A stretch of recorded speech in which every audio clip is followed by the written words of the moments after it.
পূর্বাচলে সবাই খায় বাঁশ, আমার এখানে এসে খায় দেশি গরম গরম হাঁস। মাটি চুলাতে রান্না করি অরিজিনাল দেশি পাতি হাঁস। আজকে কয়টা রান্না করছেন? আজকে এখানে আছে 30টা, আরো রান্না করবো একটার পর একটা বসাবো আর কি শেষ হইলে।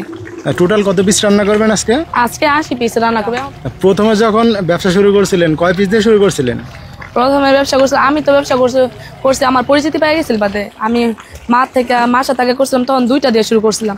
যখন আমি এক্সট্রা দোকান দিয়েছি তখন 10টা দিয়ে শুরু করছিলাম। 10টা রান্না করে বিক্রি করে পরে আবার রান্না করছিলাম। এখন আপনাদের এই দোকানে কি কি আইটেম আছে? গরু, মুরগি, হাঁস, চাপড়ি, রুমালি রুটি, এগুলাই। আর এই গোশগুলো আপনারা কিভাবে বিক্রি করেন এখন?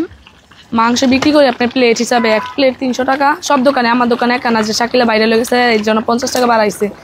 300 টাকা প্লেট সব দোকানে। আমি 5 পিস দিয়ে থাকি, কারণ অন্য জায়গা দিই। এখন তো অনেক নতুন নতুন মানুষ বাইরে লেগে গেছে, একজন 7 পিস দিতেছে, একজন 6 পিস দিতেছে।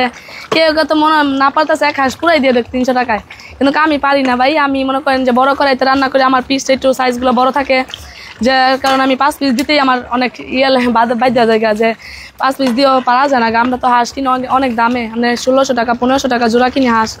এই স্টাফ বেতন দিয়ে সব কিছু দিয়ে আমি দোকান ভাড়াটা দিয়ে আমি পারি না ভাই অত বেশি দিয়া বিক্রি করতে। আর তারা তো ছোট করাইতে রান্না করে, ছোট ছোট পিস করে, এদের পিস খোলে নাগা। যে ছোট করাইতে রান্না করে লাড়াই আর কি করবে। আর আমার ছোট পিস করলে যে বড় করাই যে লাড়া দেই সেই লাড়াই খুলে যাবে সব। আমি বড় বড় পিস করি, এই জন্য আমি 5 পিসই দিই। আচ্ছা, অন্যান্য দোকানের থেকে আপনাদের দোকানে বিশেষত্ব কি আছে? বিশেষত্ব কি এখন হচ্ছে বিশেষ আমি যে শাকিলায় বাইরে রয়েছে, শাকিলায় দেখতে যে অনেক দূর দূর জায়গা থেকে মানুষ আছে আমার কাছে। আপনি 7 ঘন্টা জার্নি করে কালকে সিলেট থেকে আসছে এক গ্রুপ, তারপরে বসতে পারে না, মনে হয় 10-15 মিনিটের মতো দাঁড়ায় থেকে তারপর টেবিলে বসছে, সিরিয়াল ছিল না গা। আমার কাছে খারাপ লাগে যে আমার দোকান ছোট, যে এত মানুষ আসে দাঁড়ায় থাকে, বসতেই পারে না গা। যে আমি গর্বিত যে আমি এতটুকু বয়সে এত জায়গা থেকে মানুষ আমার এতটুকু দোকানে আমি নিয়ে আসতে পারি, যে আমার এত ভালোবাসে মানুষ।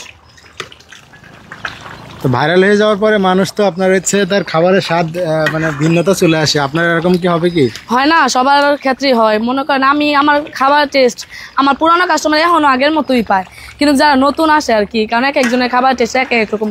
একজনে খায় একই করে মাংস, একই টেবিলে বসছে, দুই টেবিলে পাশাপাশি বসছে, একজনে ভালো বলতেছে আরেকজনে খারাপ বলতেছে। মানে সবার কাছে তার ভালো লাগে না, খারাপ ভালো মিলে। আমি তো সবার কাছে বেস্ট হতে পারবো না।